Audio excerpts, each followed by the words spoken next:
દ્વારકાથી મળી રહ્યા છે તેની પર પણ નજર કરી લઈશું। દ્વારકાથી આ સમાચાર, જ્યાં પ્રસાદને વેરી ગુડનું બિરુદ મળ્યું છે। જગત મંદિરના પ્રસાદને બિરુદ મળ્યું છે। અગાઉ ફૂડ વિભાગ દ્વારા પ્રસાદના સેમ્પલ્સ લેવામાં આવ્યા હતા, ત્યારે ફૂડ વિભાગ દ્વારા વેરી ગુડનું બિરુદ આપવામાં આવ્યું છે।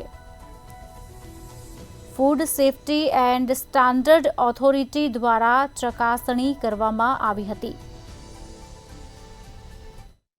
જીને દિવસ દરમિયાન 11 વખત ભોગ ધરાવવામાં આવે છે અને 4 વખત આરતી થાય છે। ભગવાન શ્રી દ્વારકાધીશજીને જે પણ ભોગ ધરાવવામાં આવે છે એ પૂજારી પરિવાર દ્વારા દ્વારકાધીશ મંદિરની અંદર રહેલા ભોગ ભંડારની અંદર જ તૈયાર કરવામાં આવે છે।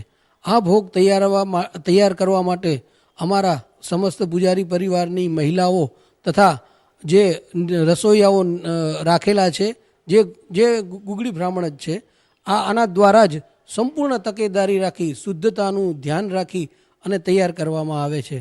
ભગવાન દ્વારકાધીશજી